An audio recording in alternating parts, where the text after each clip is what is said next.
This year, our conference is themed Gas, the Road to Economic Recovery. The theme underscores the critical role gas will play in revitalizing Nigeria's economy, creating jobs and delivering energy solutions that will transform industries, communities, and lives.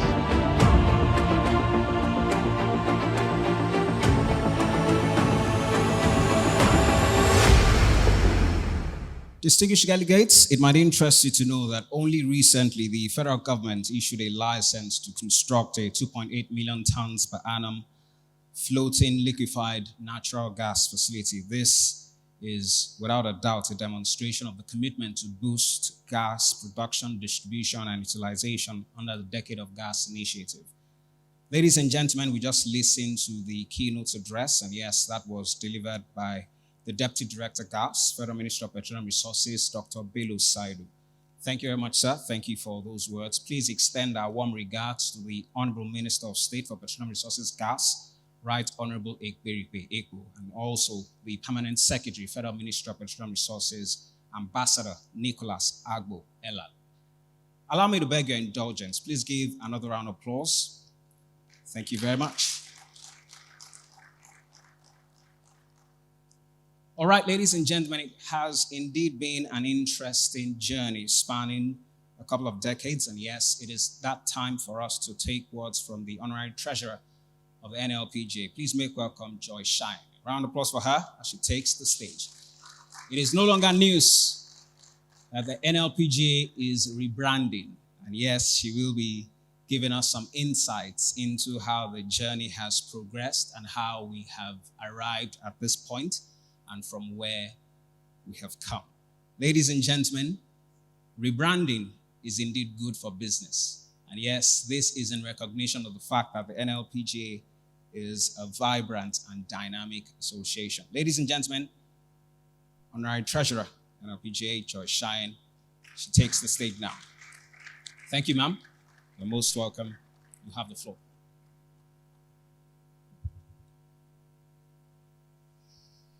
Is it still morning? Good morning, ladies and gentlemen. I didn't get any response. Are we sleepy? Do we need a coffee shot? Okay, can we get a response? Good morning, ladies and gentlemen.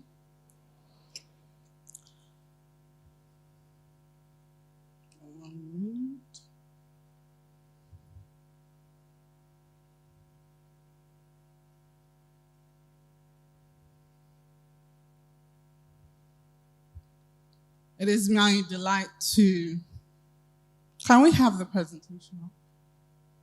To give this presentation. I welcome you all to the 14th NLPGA conference and exhibition. It is my delight to give this presentation that is titled The Journey to NLCGA. And permit me to stand on existing protocols. It has been a topsy-turvy for NLPGA, and I'm sure you would all agree for the industry. I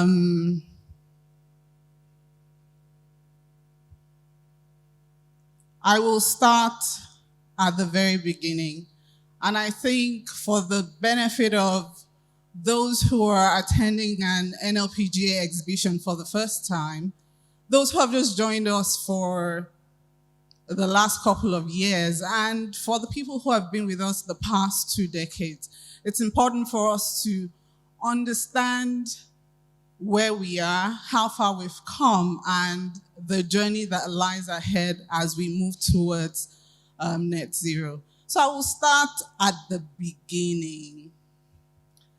The beginning was somewhere around 2002, 2003. And in this time, I'll just share some numbers to help us understand how the market was doing. Per capita consumption in Nigeria was 0.5 kilograms per year. This simply means that each Nigerian was consuming half a kilogram of LPG in a 12-month period. The average per capita consumption of LPG in the entire West African region at the same time was around 3.7 kilograms.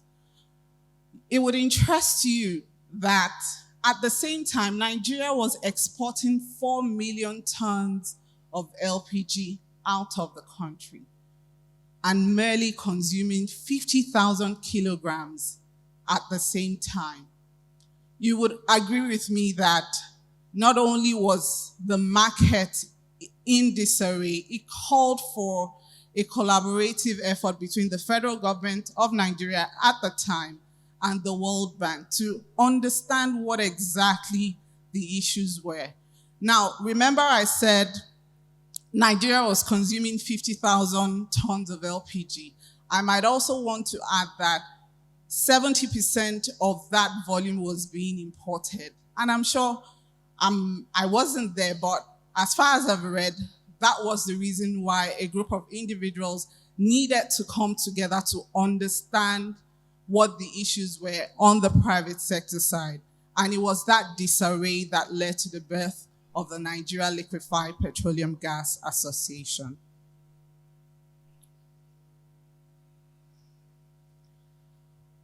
In talking about the journey of NLCGA, I've mentioned how much of a topsy-turvy the terrain was. And I did also mention that a study was commissioned by the World Bank and the federal government.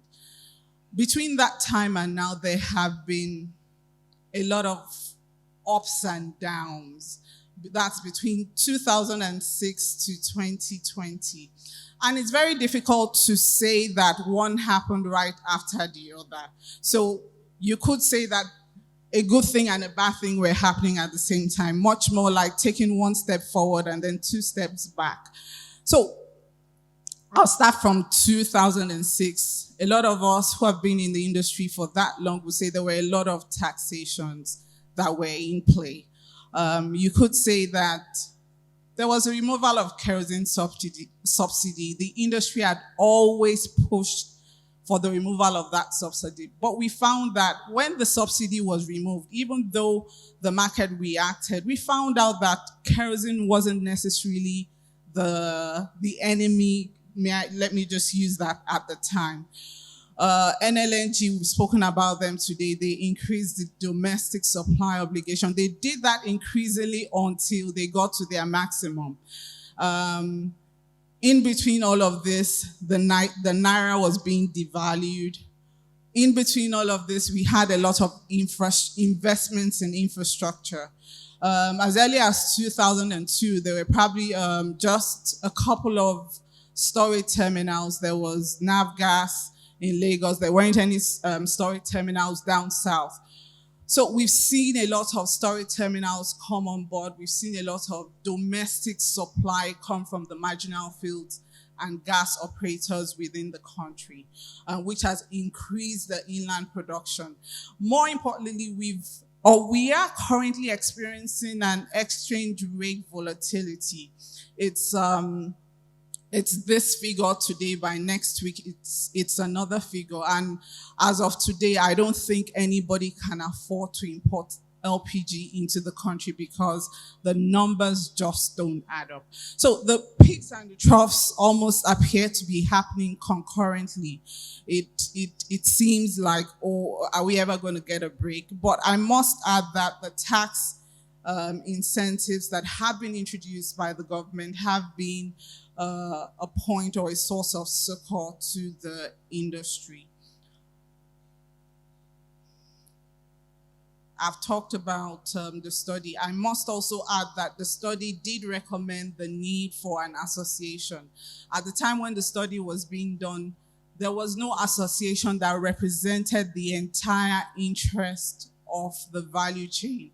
So they were probably only able to speak to maybe the people who were marketing. There were no people representing storage terminals. They didn't have people who were representing equipment distributors and importers.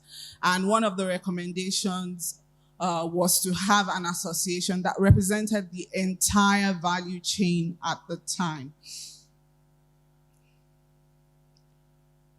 So let's talk about NLPGA and our achievements over this almost 2-decade period. We have continually been the focal association for government engagement. We've worked with successive governments on different policies and initiatives. We were very active in the last administration, the domestic LPG intervention project that was overseen by the Office of the Vice President. We worked actively on the policy that removed tax from imported LPG.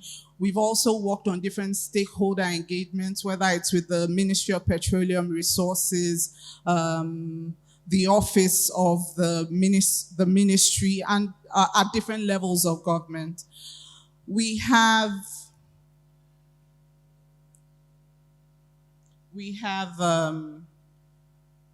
an entire representation on the LPG value chain, whether it's terminal owners, cylinder traders, EPC businesses, product trading, gas producers, reticulation and installation consultants. So it doesn't really matter what aspect of the value chain you are interested in liaising with, you would find such people within the membership of the NLPGA. We've also, like I said, provided input into several policies that have been gazetted and the industry now enjoys, whether it's the IDEC, the tax duty waivers, fiscal incentives that have been introduced by the current government in the last 2 years, the VAT modification order, presidential directive on petroleum sector contracting costs and timelines, local content compliance, and oil and gas companies, tax incentives that have gone to them. So if you, as a business, as an individual, are enjoying any kind of tax rebate, tax holiday, it is courtesy some of the work that NLPGA has done. And I think we deserve a round of applause for that. We've worked on the PIA, which was then the Petroleum Industry Bill. We've worked very closely and actively with the Standards Organization of Nigeria on different standards, the one for cylinders, NIS 69, NIS 555, the NIS 589, which is for auto gas, and then for CNG. We've collaborated, like I said, with MDAs and with the Lagos State government on different LPG intervention programs. The NLPGA has a well-equipped and licensed training center where we offer training around the year. We do online and on-site trainings, and we're very actively involved in incident and accident investigation. When there is an accident, we usually tell our members that each time we come, we need to come so that we can understand what went wrong so that we can avoid it in the future. We work side by side with regulatory agencies to ensure that whatever we have in our database or our archive is continually upgraded. We've collaborated with different organizations, Women in LPG, Women in Energy Network, the LPG group of the Lagos State Chamber of Commerce and Industry. We also maintain a database of matrices, figures within the LPG sector in Nigeria. This I'm very excited about, mentoring young professionals. A couple of years back, we noticed that we didn't quite have young people who were interested in coming into the LPG industry or understood that there was even an industry like that. And if Africa is moving towards net zero, we're soliciting for a green revolution, it became very concerning to us that we had youth, people between the ages of 23 and 35 who didn't even understand that they could come and actively participate. And it was on the basis of that that we formed the mentoring young professionals. A couple of the things that we do for them is we facilitate their attendance into conferences, not just our conferences, but conferences within the value chain where they can come, participate, understand, and take that learning back into what they're doing. We also facilitate internship placements into our member companies where they can go and learn on hand what is required for them. It is our vision that the technology, the human capacity, the skill set that needs to move Africa from where it is today to where it wants to be needs to come from us. And we need to make that investment on our youth. I did mention what it looked like 20 years ago, and I'm coming back for us to check the numbers again. What does it look like 20 years after? The market today, per capita consumption in Nigeria is about 5 kilograms per year. Per capita consumption in West Africa is about 12 kilograms per year. We have moved after 20 years, but the question is, have we moved as much as we should have? I would leave all of us to take that back and in trying to answer that question, look for ways where we can invest in the sector. We used to export 4 million tons. I think this is worthy of note. LPG propane is in the range of 1 million tons. Annual consumption is still moving, rotating between 1.2 and 1.4 million tons in a year. If you compare that figure with a country like Brazil, who has the same population like Nigeria, it tells you the size of the potential and the amount of work that needs to be done to move Nigeria from where we are today to where we should be, based on our potential, based on our population, and based on how the industry has evolved in the last 20 years. And on that basis, on that note, after all said and done, I would like to introduce you to the Nigeria Liquefied and Compressed Gases Association. A couple of people have asked me, is this a window dressing exercise? Are we just doing this to be politically correct? And I said, just wait, hold on. I'm sure that by the time I finish this presentation, I would have answered some of your questions. First of all, no, categorically no. This is not a window dressing exercise, and we're not trying to be politically correct. One of the first things that we talked about when we were doing this name change was, do we want to repeat what happened 20 years ago when there was an industry that didn't have representation? And the answer is no. So one of the first things we want to do is have representation. We have some of our members who are already trading, already interacting with the field. So it only makes sense for us to have an association that can represent their interests at the level that we are already operating in. We talk about net zero, whether it's 2030 or 2050. We cannot achieve net zero using LPG alone. So all of the clean energy sources, all of the clean energy technologies need to come on board. So it just makes common sense for us to bring all the fuels under one canopy so that we can move along at the pace and with the technology that is required to get us to where we want to be. And we've already mentioned, we've talked about the decade of gas. It only makes sense that in the decade of gas, all of the gases that are required to move Nigeria from where we are supposed to be need to come, not just from LPG, but from all the sources. And last but not the least, we want to be the one-stop shop. You don't have to be a member of 5 associations simply because you're in the clean energy value chain. So if you're sitting on the fence or you're undecided whether you want to be a member of NLPGA or not, I invite you to join us. We have industry professionals, we have the track record, we have the history, we have everything that you require to move your business or your initiatives from where it is now to where it is supposed to be. And on that note, I say thank you for listening and welcome once again to the 14th NLPGA conference and exhibition. Thank you.